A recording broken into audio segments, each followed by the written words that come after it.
Bismillahirrahmanirrahim. Ayo bawa harta ke surga. Dukung pembangunan sekolah Islam Mufid dengan donasi ke rekening atas nama Yayasan Muflih untuk Islam dan Dakwah.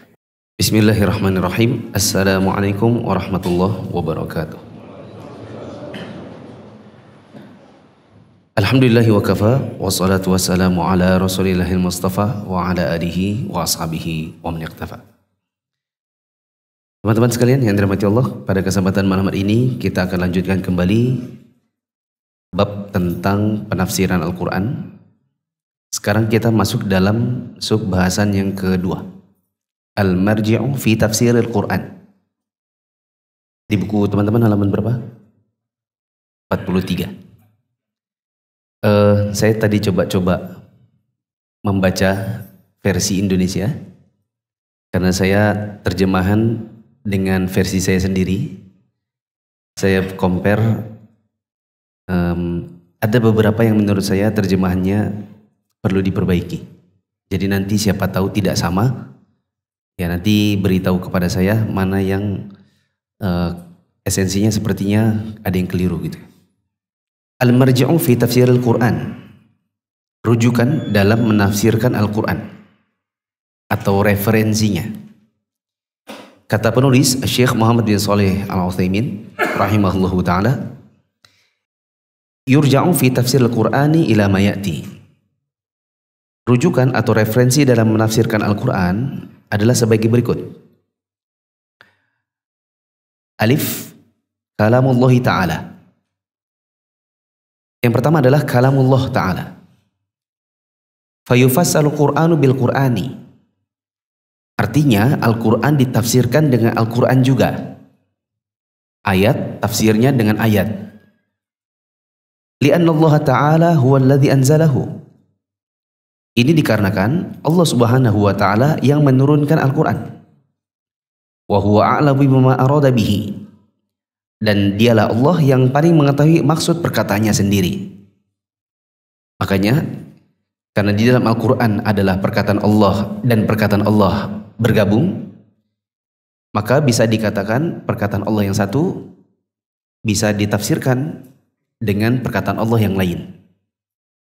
Misalnya saya bilang begini, antum harus hati-hati. Khawatirnya nanti kalau antum terburu-buru transfer sebelum di cross check, takutnya antum ditipu. Ini kalimat saya kebetulan baru tadi siang, jadi itu yang teringat. Jangan terburu-buru transfer, khawatirnya nanti ditipu. Di cross check dulu. Seharusnya kan biasanya kalau beli tanah itu setelah DP-nya digunakan buat bayar legalitas. Nanti kalau legalitasnya keluar, baru pelunasan. Pak Wahib mana? Mas Abduh? Oh, Pak. Biasanya gitu kan Pak ya? Itu yang paling aman buat kita sebagai konsumen. Jangan lunasi dulu. Nanti kalau orangnya kabur gimana? Kalau nggak ada jaminan bagaimana? Gitu kan? Ini perkataan saya di suatu hari. Perkataan saya di hari yang lain, misalnya saya berkata, sebaiknya kalau antum jadi konsumen, tata urutan pembayaran itu harus benar. Urut-urutannya supaya nanti antum tidak ditipu. Kalimat saya yang tadi, yang pertama, dengan kalimat saya yang lain, meskipun redaksinya agak beda, tapi maksudnya sama. Karena saya pemilik perkataan. Jadi saya lebih tahu maksud saya yang ini dengan yang sono itu maksudnya sama. Kecuali kalau saya ini pelin-pelan. Kecuali kalau saya ini omongannya nggak bisa dipegang. Kita yakin bahwa Allah tidak mungkin satu ayat dengan ayat yang lain kontradiktif. Tidak mungkin Allah lupa pada satu ayat lalu berbeda dengan ayat yang lain. Nggak mungkin. Kita yakin bahwa perkataan Allah yang ini di satu surat dengan perkataan Allah di tempat yang lain maksudnya sama, atau maksudnya bisa saling menafsirkan meskipun mungkin ada redaksi yang berbeda tapi maksudnya sama. Apa contohnya? Walidzalika amthilatun.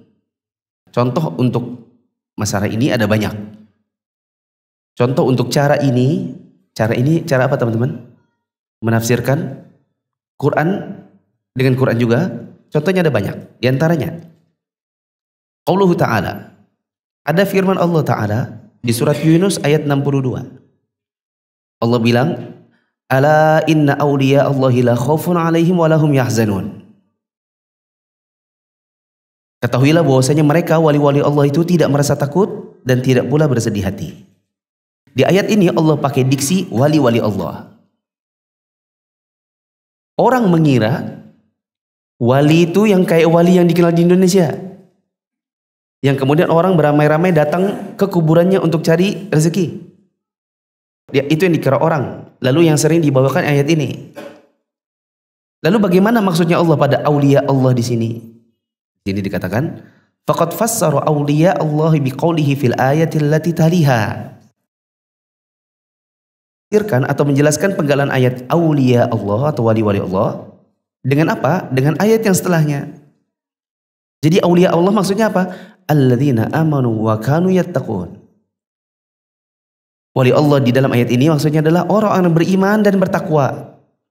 Bukan orang-orang yang dikira orang sebagai orang keramat. Yang Allah berikan kepada mereka rasa ketenangan, tidak bersedih hati, itu adalah orang-orang yang bertakwa dan beriman. Sebagaimana di surat Yunus ayat 63. Ini contoh menafsirkan satu ayat dengan ayat yang lain. Contoh kedua. Qauluhu ta'ala. Allah Subhanahu wa ta'ala berfirman, "Wa ma adraka mat-tariq." Apakah yang kau ketahui tentang at-tariq? Yang ada di surat At-Tariq ayat 2. Apa itu at-tariq? Faqad fassara at-tariqa biqaulihi fil ayati tsaniyati. An-najmu tsaqib. Allah menafsirkan atau menjelaskan kata at-tariq pada ayat yang ada di surat At-Tariq ayat kedua dengan ayat yang setelahnya. Apa itu? An-najmu tsaqib. At-tariq itu adalah an-najmu tsaqib yang artinya bintang yang cahaya menyilaukan. Allah tafsirkan at-tariq dengan ayat yang lain, an-najmu tsaqib. Contoh yang ketiga, yang terakhir, qauluhu ta'ala. Allah Subhanahu wa taala berfirman di dalam surat An-Nazi'at ayat 30. Allah bilang, wal arda ba'da dzalika dahaha. Dan bumi setelah itu dia hambarkan. Apa maksudnya dahaha? Hamparkan itu maksudnya apa? Faqad fassara dahaha biqaulihi fil ayataini ba'daha. Allah menafsirkan perkataannya dahaha atau menghamparkan dengan dua ayat yang setelahnya. Apa dua ayat yang setelahnya? Akhraja minha ma'aha wa mar'aha wal jibala arsaha. Allah katakan dahaha itu maksudnya dia mengeluarkan dari bumi air-air dan tumbuhannya. Dan dia tegakkan gunung-gunungnya. Ada di surat An-Nazi'at ayat 31 sampai 32. Ini contoh ayat. Kalau kita pengen tahu maknanya apa, kita bisa cari di ayat juga. Kalamu Rasulillah SAW.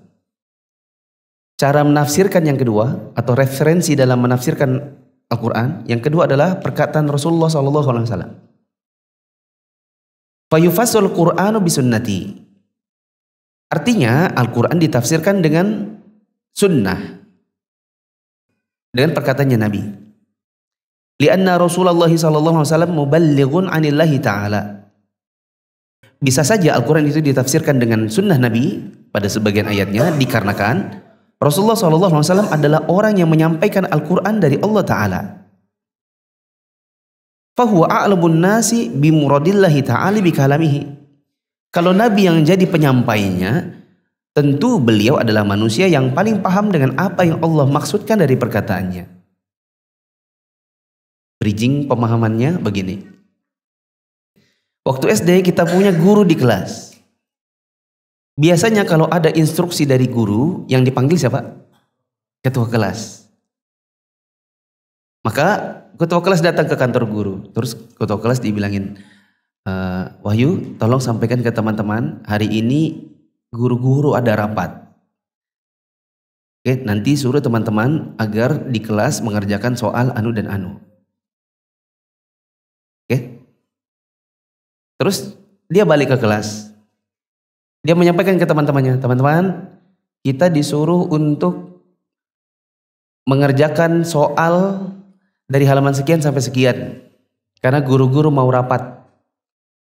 Ada murid yang tanya, Wahyu, kita disuruh itu ngerjain buat PR atau buat di kelas? Ketua kelasnya bilang apa? Di kelas. Yang nanya bilang masa di kelas? Yakin bukan PR? Yakin.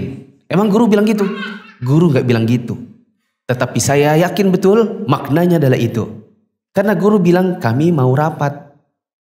Kami mau rapat sekarang. Supaya kita ini ada kerjaan di kelas, makanya kita disuruh ngerjain di kelas, bukan di PR. Karena kalau ngerjainnya buat PR, kita bukan disuruh ngerjain di kelas, kita disuruh pulang. Pasti guru datang, maaf teman-teman, hari ini pulang cepat karena guru mau rapat, begitu kan? Bisa dipahami ya? Kenapa sih ketua kelas lebih tahu? Kenapa sih ketua kelas berani menafsirkan perkataan guru begitu? Karena dialah penyampai kalimatnya dari guru. Dia sangat tahu, apalagi dia ketua kelasnya. Karena guru biasanya mempercayakan sesuatu itu kepada ketua kelas yang menurut guru dia yang paling bisa memahami perkataan si guru. Walidzalika amtsilatun. Dan untuk cara ini, yaitu cara menafsirkan Al-Quran dengan apa? Dengan sunnah, itu ada banyak. Di antaranya, qauluhu ta'ala, firman Allah Ta'ala, lilladzina ahsanul husna wa ziyadah. Di surat Yunus ayat 26 Allah mengatakan bagi orang-orang yang berbuat baik ada pahala yang terbaik yaitu surga dan tambahannya.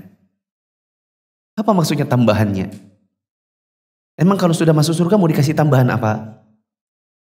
Faqad fassara Nabi sallallahu alaihi wasallam az-ziyadata bin nadharu ila wajhillahi ta'ala.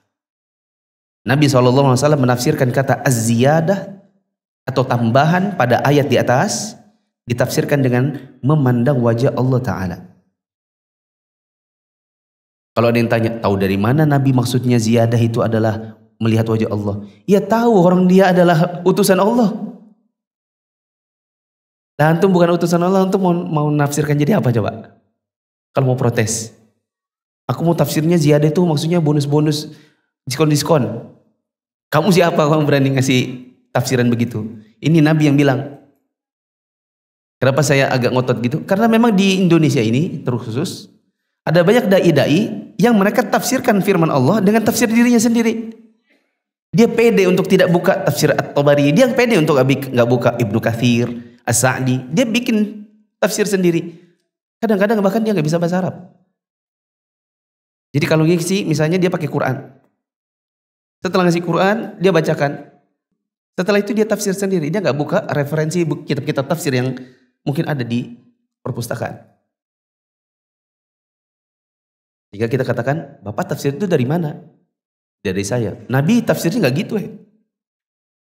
Sementara yang bawakan wahyu ini dari Allah itu Nabi. Dari mana kita tahu bahwa tafsirnya begitu? Bahwa ziyadah atau tambahan di dalam surga itu adalah melihat wajah Allah. Disebutkan di sini. Fima rawahu Ibnu Jaririn wa Ibnu Abi Hatimin sarihan min hadithi Abi Musa wa Ubay bin Ka'ab. Sebagaimana yang diriwayatkan oleh Ibnu Jarir At-Tabari dan Ibnu Abi Hatim secara tegas dari hadis Abu Musa Al-Asy'ari dan Ubay bin Ka'ab. Wa rawahu Ibnu Jaririn min hadithi Ka'b bin Ujrah. Sebagaimana juga riwayat Ibnu Jarir dari hadis Ka'ab bin Ujrah. Wa fi sahihi Muslimin an Suhaibi ibn Sinan anin Nabi sallallahu alaihi wasallam fi haditsin qala fihi. Di dalam hadis Sahih Muslim diriwayatkan dari sahabat Suhaib bin Sinan dari Nabi sallallahu alaihi wasallam yang disebutkan di dalamnya ada sebuah hadis yang Rasulullah sallallahu alaihi wasallam bersabda di dalamnya. Disebutkan dalam sebuah hadis yang Rasulullah sallallahu alaihi wasallam bersabda di dalamnya. Kata beliau, "Fayukshaful hijabu." Maka tabir pun disingkap. Wa ma'utu syai'an ahabba ilaihim minan nadhri ila rabbihim azza wa jalla. Setelah tabir disingkap dan mereka para penghuni surga itu tidak diberi sesuatu yang lebih mereka cintai melebihi karunia Allah dapat memandang Rabb mereka azza wa jalla di surga. Sementara hadil ayata lilladzina ahsanul husna wa ziyadah. Kemudian Rasulullah SAW membacakan ayat, bagi orang-orang yang berbuat baik ada pahala yang terbaik yaitu surga dan tambahannya.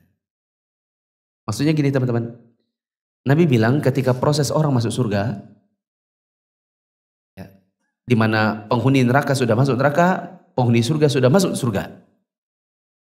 Kemudian Allah berkata kepada mereka, maukah kalian kuberi tambahan? Maka orang-orang yang menghuni surga mengatakan, ya Allah, kami sudah dimasukkan ke dalam surga. Engkau telah memutihkan wajah-wajah kami. Engkau telah mengampuni dosa-dosa kami. Mau dikasih tambahan apa lagi?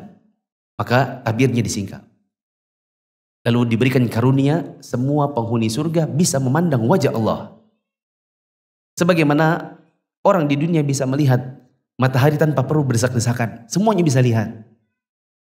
Semoga Allah memasukkan kita ke dalam surga.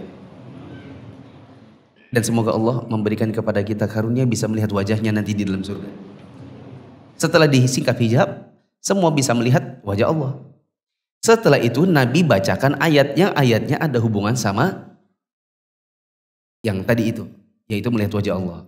Nabi mengatakan bagi orang yang berbuat baik, Nabi membacakan ayat lilladzina ahsanul husna wa ziyadah.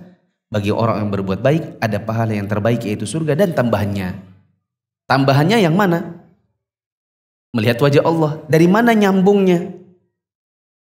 Dari mana nyambungnya ayat ini dengan melihat wajah Allah? Soalnya tadi yang di dalam hadis Allah bilang begini, maukah kalian kuberikan tambahan? Yang di dalam ayat ada kata-kata diberikan surga dan tambahan. Berarti tambahan yang Allah sebutkan di dalam hadis, maukah kalian kuberi tambahan?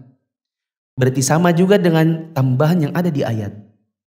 Karena kata-katanya sama-sama tambahan.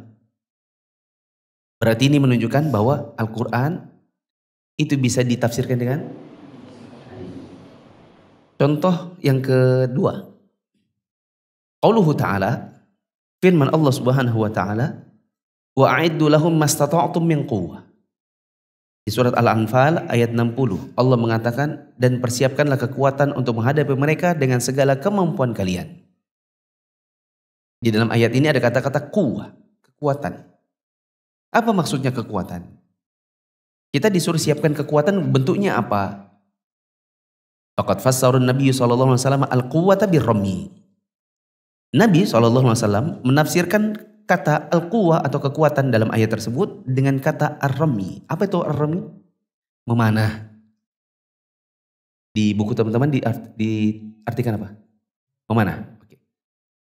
Rawahu Muslimun wa ghairuhu min hadithi Uqbah ibn Amir radhiyallahu anhu. Ini diriwayatkan oleh Imam Muslim dan selainnya dari sahabat Uqbah bin Amir radhiyallahu anhu, bahwa yang dimaksud dengan quwwah itu adalah memanah. Saya tadi coba cari-cari fatwa, teman-teman bisa tulis-tulis di dekat situ. Menurut sebagian ulama seperti Syekh As-Sa'di, kemudian juga Syekh Utsaimin, dan para ulama kontemporer, mereka mengatakan kekuatan dan keutamaan untuk mempersiapkannya di dalam jihad itu juga bisa didapatkan bukan hanya dengan cara memanah di zaman sekarang.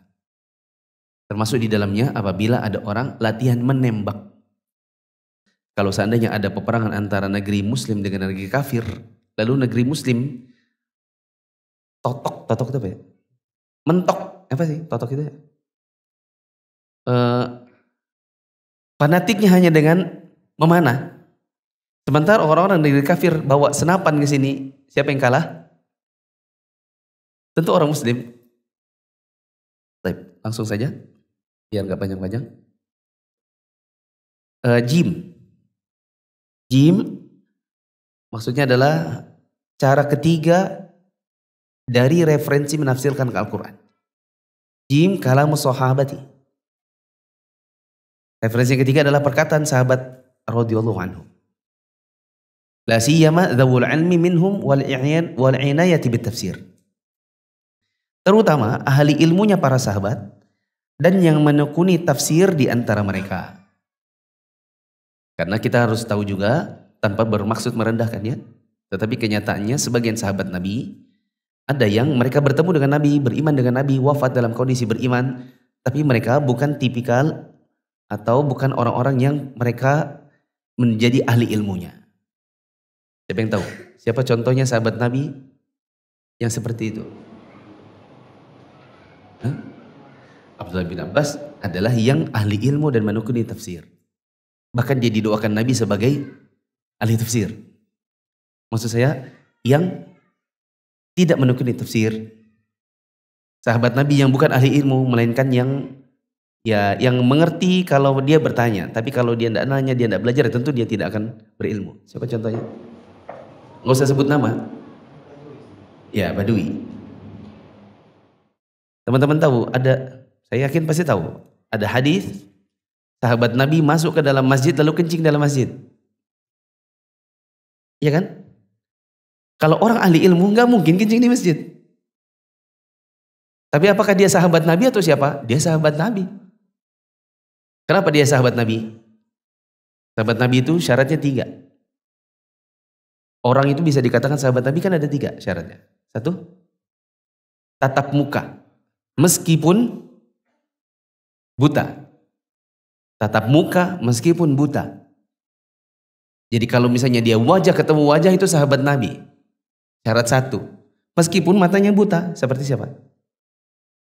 Abdullah bin Maktum. Dia tidak bisa lihat wajah Nabi seperti apa karena dia buta.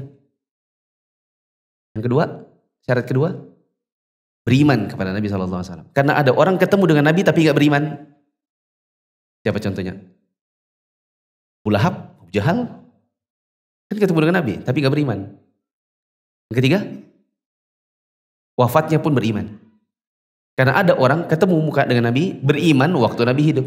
Begitu Nabi wafat, dia murtad. Siapa contohnya?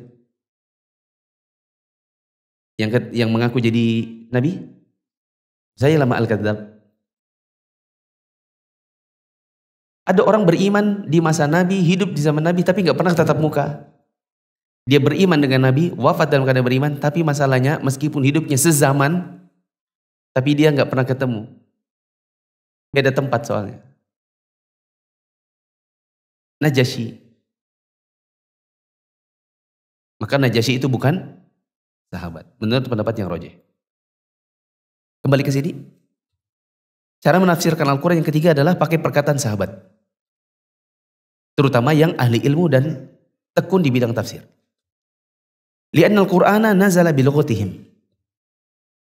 Dikarenakan Al-Quran itu turun dengan bahasa mereka. Wa fi asrihim. Dan turun Al-Quran itu di masanya mereka. Wa li'annahum ba'dal anbiya'i asdaqun nasi fi talabil haqqi wa aslamuhum fil ahwa'i wa adharuhum minal mukhalafati allati tahulu bainal mar'i wa baina taufiqi lis sawabi. Dikarenakan Al-Quran itu turun dengan bahasa mereka, dan dikarenakan mereka para sahabat adalah manusia setelah para nabi yang paling jujur dalam mencari kebenaran, yang paling selamat dari hawa nafsu, dan paling bersih dari penyimpangan yang menghalangi seseorang untuk mendapatkan taufik untuk menerima kebenaran.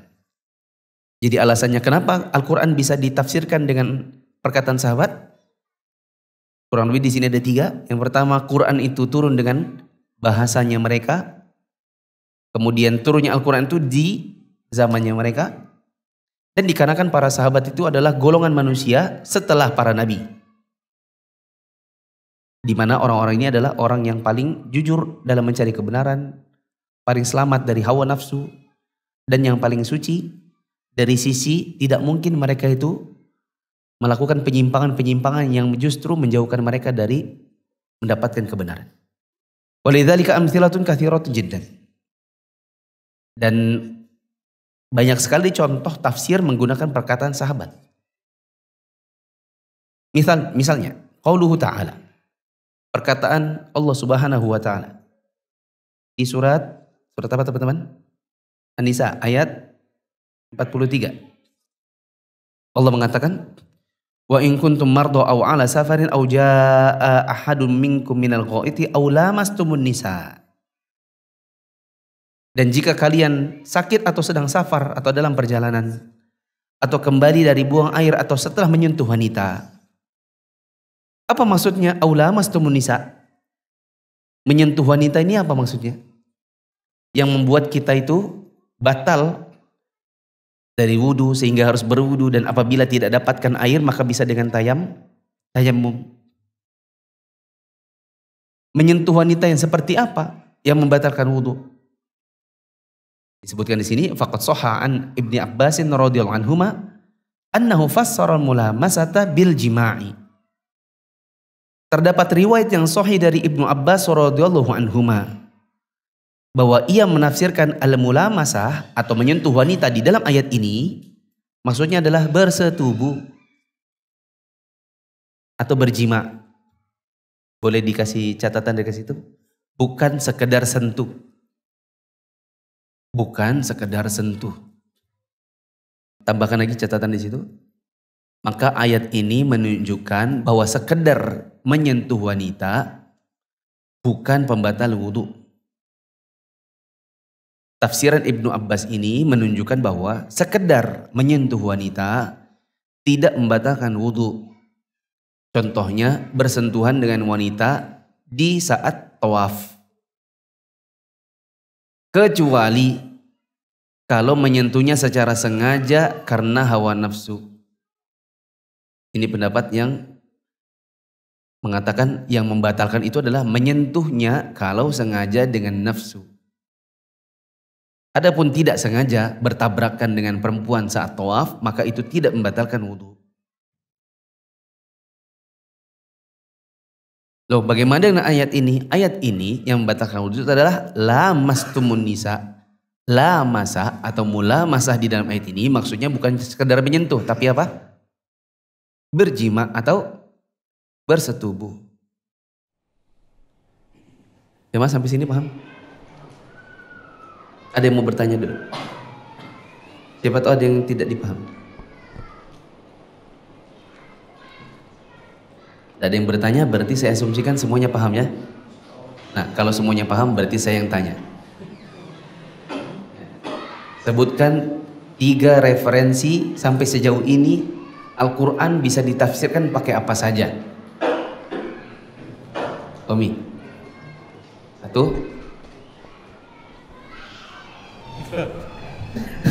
Katanya mungkin dia kaget ditunjuk. Kaget kan ditunjuk? Coba saya ulang. Karena antum tidak ada yang mau tanya, berarti saya asumsikan semuanya paham. Mari kita murojaah. Sejauh pembahasan ini sudah ada 3 cara menafsirkan Quran atau 3 referensi atau rujukan dalam menafsirkan Quran. Sebutkan. 1. Ayat Quran juga. 2, Tommy. Dengan hadis atau dengan sunnah Rasul. Yang ketiga, dengan perkataan sahabat. Saya tanya lagi, konsentrasi ya, konsentrasi, tatap mata saya.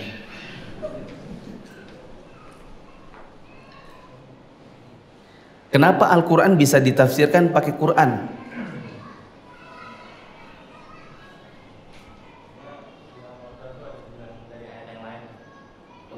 Anda tunjuk beliau, bukan itu. Kenapa? Kenapa Al-Quran kok bisa ditafsirkan pakai Quran juga?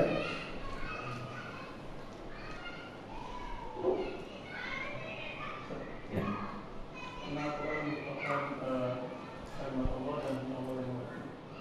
Karena kalimat Al-Quran itu, karena Al-Quran itu adalah kalamullah, di mana semua yang ada dalam Quran itu Allah yang bicara.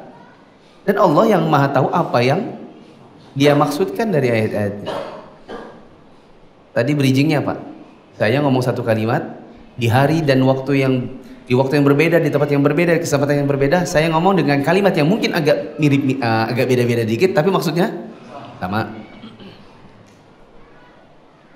Kenapa kita bisa tafsiran Quran pakai sunnah? Abu Rasya.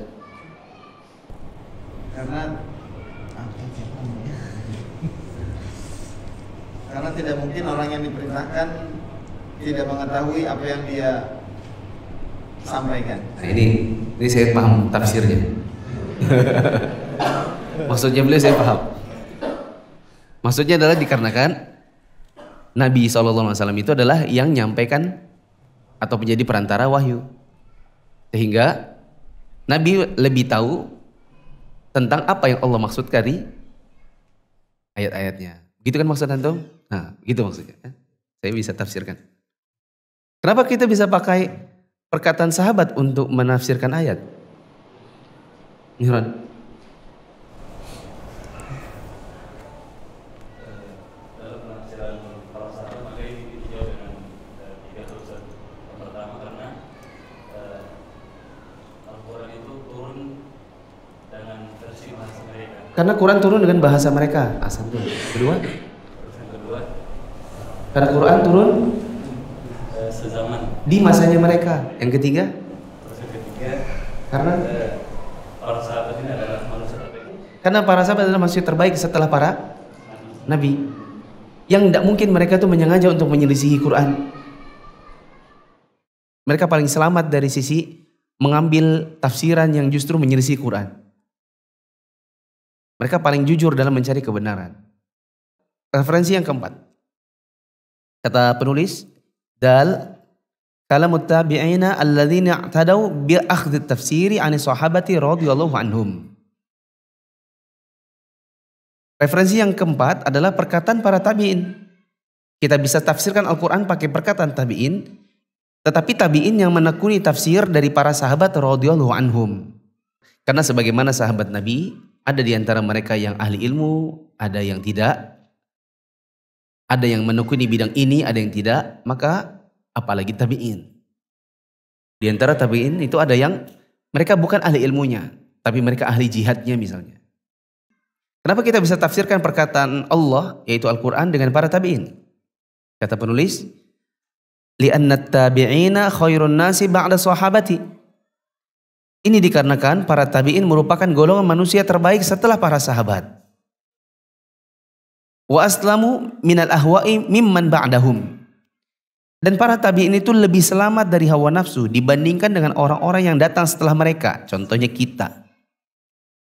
Sehingga kalau ada tafsiran, ini tafsir tabi'in. Yang ini tafsir ustadz zaman sekarang.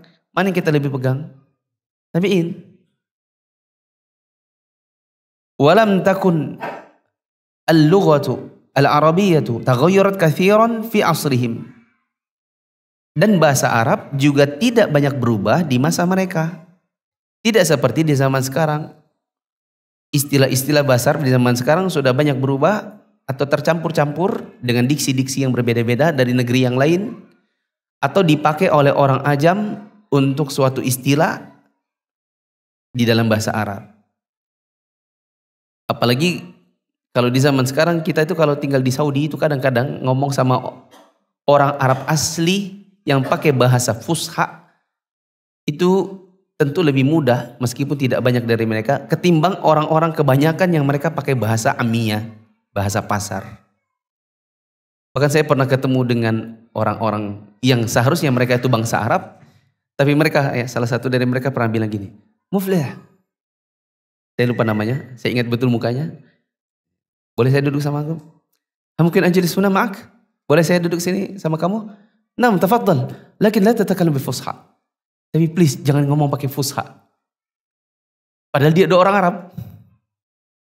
Dia orang Arab, tapi dia bilang tolong jangan pakai bahasa fusha. Apa itu fusha? Fusha itu yang gramatikal, yang pakai nahu. Dia kesusahan. Dia lebih bisa pakai bahasa amiyah. Pakai bahasa yang tanpa grammar. Padahal orang Arab. Jadi saya ada di restoran kampus, saya mau cari-cari tempat duduk, kebetulan tempat saya ada yang saya dengar dia itu salah satu yang paling pinter. Saya pengen duduk sama dia, pengen nanya-nanya. Katanya dia pernah ke Kanada, pernah kemana-kemana. Dia bilang silakan, tapi tolong jangan pakai bahasa fusha. Kata penulis, fakanu aqraba ila shawabi fi fahmil Qur'ani mimman ba'dahum. Oleh karena sebab-sebab tadi, maka para tabi'in itu menjadi golongan yang lebih dekat dengan kebenaran dalam memahami Al-Quran dibandingkan dengan orang-orang yang setelah mereka. Sekali lagi, apabila ada pertentangan antara tafsir kiai di zaman sekarang dibandingkan dengan tabi'in di masa lalu, tentu yang kita pegang adalah tafsir tabi'in. Qala Syekhul Islam Ibn Taimiyah rahimahullah, idza ajma'u ya'ni tabi'ina 'ala syai'i fala yurtabu fi kauni hujjatan fa in ikhtalafu fala yakunu qawlu ba'dihim hujjatan 'ala ba'd wala 'ala man ba'dahum wa yurja'u fi dzalika ila lughatil qur'ani aw sunnati aw umumi lughatil arabi aw aqwali sahabati fi dzalik. Kata Syekhul Islam Ibnu Taimiyah rahimahullah, jika mereka para tabi'in telah berijma atau berkonsensus atas suatu perkara, maka tidak diragukan lagi ini termasuk landasan atau hujjah. Tetapi jika mereka berselisih, maka perkataan sebagian dari mereka para tabi'in ini bukan hujjah dalam rangka membatalkan pendapat sebagian yang lain, ataupun dijadikan hujjah untuk membatalkan pendapat orang setelah mereka. Perselisihan yang ada apabila terjadi dikembalikan kepada bahasa Al-Quran, atau dikembalikan kepada sunnah, atau kepada keumuman bahasa Arab, atau perkataan sahabat tentang hal tersebut. Azan dulu.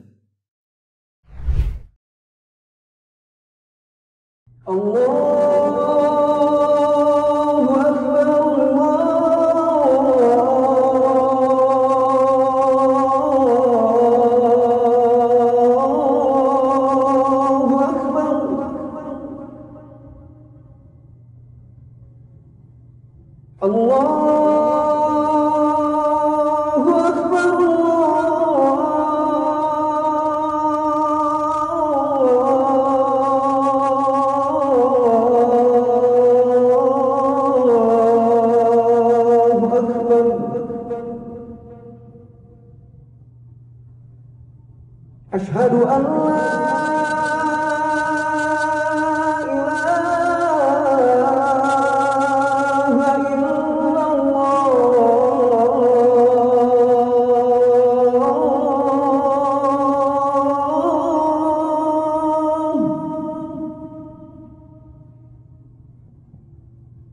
Asyhadu an la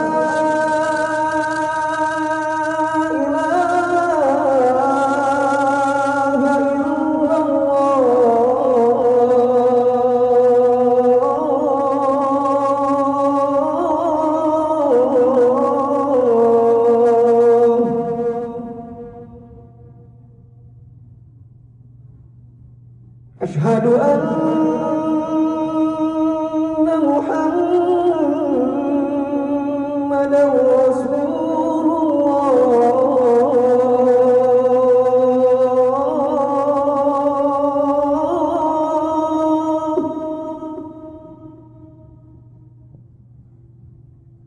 Asyhadu anna Muhammadan Rasulullah.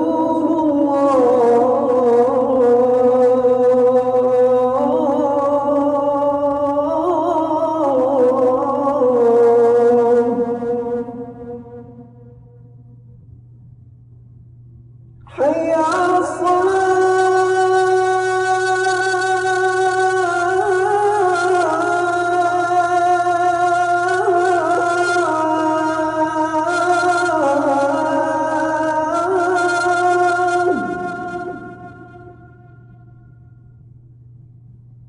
حي على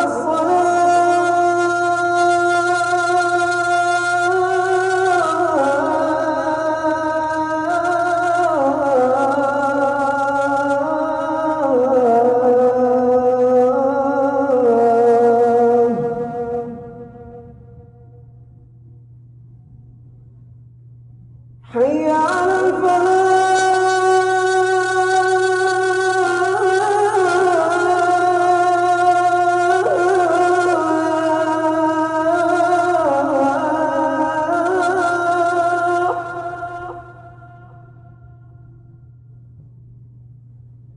حي على الفلاح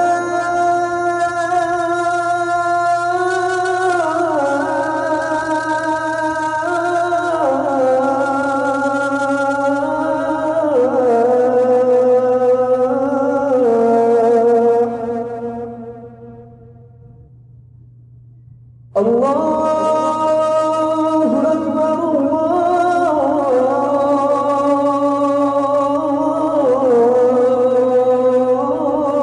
الله أكبر لا إله إلا الله.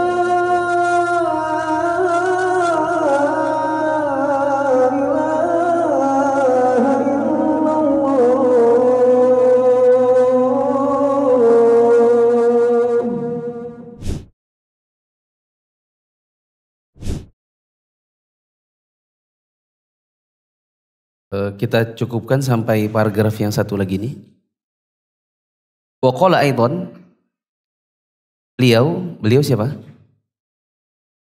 Ibnu Taimiyah juga menuturkan, man adala an madhahibi sahabati wat tabi'ina wa tafsirihim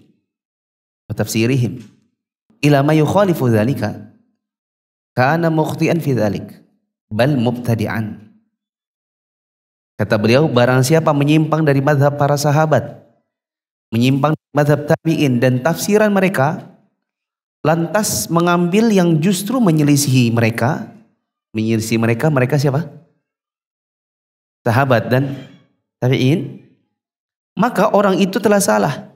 Bahkan bisa jadi seorang mubtadi' atau ahli bid'ah kalau menyengaja untuk menyelisihi tafsiran para sahabat dan tabi'in. Wa in kana mujtahidan maghfurun lahu khata'uhu. Hanya saja jika dia seorang ulama mujtahid, maka kesalahannya ini diampuni. Tapi dia tetap salah. Tsumma qala, kemudian Ibnu Taimiyah juga mengatakan, faman khalafa qaulahum wa fassara Qur'ana bi khilafi tafsirihim faqad akhta'a fi dalili wal madluli jami'an. Kemudian beliau juga berkata, barang siapa menyelisih perkataan mereka, yaitu sahabat dan tabi'in, lalu menafsirkan Al-Quran dengan tafsir yang bertentangan dengan tafsir mereka, maka ia telah salah dalam dalil dan apa yang dimaksud oleh dalil tersebut, keduanya sekaligus. Dia salah di sini dan salah di sana. Salah dalil, salah cara berdalil, salah isi dalil. Mari kita bikin ringkasan. Teman-teman nanti bantu saya untuk bacakan contohnya satu-satu. Al-marji' fi apa? Tafsir Al-Quran. Apa saja referensi atau rujukan dalam tafsir Quran? Satu, kalamullah. Ada yang bilang langsung Quran. Kalamullah. Kita kasih contoh. Tafsir apa dengan apa? Contoh yang pertama apa tadi? Aulia Allah. Ditafsirkan jadi alladzina amanu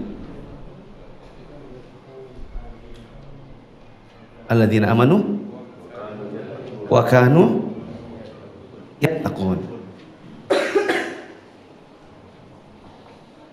Aulia Allah atau wali Allah, tafsirnya adalah yang beriman dan bertakwa.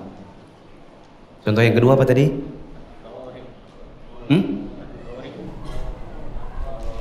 At-Tariq. Tafsirnya dengan apa? An-Najmus Tsaqib. Antum lihat sendiri. Yang ketiga, Dahaha. Tafsirnya apa? Akhraja minha ma'aha wa mar'aha wal jibala warsaha. Itu nanti antum cari sendiri. Contoh yang tafsir yang kedua adalah dengan kalam Rasul. Dengan kalam Rasul.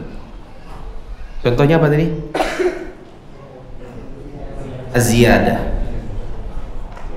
Kalau Nabi tafsirkan az-ziyadah itu dengan an-nazar, yaitu melihat Allah. Penduduk bumi melihat penduduk surga melihat wajah Allah. Terus ada lagi contoh yang kedua, al-quwwah, al-quwwah, kekuatan. Dan ditafsirkan dengan memanah. Apa itu memanah? Ar-rami. Tadi contohnya cuma 2 kayaknya. Ya. Oke. Referensi yang ketiga, kalam sahabah. Kalam as-sahabah, perkataan para sahabat. Contohnya tadi apa? Ayat pertama, lamastum nisa atau al-mulamasah. Pada ayat lamastum nisa ditafsirkan apa? Jima atau bersetubuh. Itu aja contohnya. Nah, terus perkataan yang keempat, referensi yang keempat, kalam tabi'in. Ya, contohnya apa? Hah? Oh, belum dikasih contoh. Oh, belum nyampe berarti kita. Baru perkataan Ibnu Taimiyah tadi. Insya Allah di pertemuan akan datang. Sampai sini ada pertanyaan? Ada yang bingung? Insya Allah sudah siap jadi ahli tafsir ya? Insya Allah. Bilang insya Allah gitu. Jadi ketawa. Paling tidak antum ahli tafsir yang ada contohnya aja. Yang ada contoh-contohnya. Siapa tahu nanti ngobrol sama temennya. Teman kantornya nanya, aku dengar katanya kalau kita udah masuk surga itu dikasih bonus. Apa sih bonusnya? Antum bisa jawab kan? Ih, Masya Allah, kamu sudah ngerti tafsir ya? Iya dong, kita belajar usul tafsir. Ada di mana itu? Ada di kajian hari Senin. Tapi kamu bisa semuanya? Enggak sih, contoh-contohnya aja. Gitu. Barakallahu wa bihamdika, asyhadu an la ilaha illa anta astaghfiruka wa atubu ilaik. Assalamualaikum warahmatullahi wabarakatuh.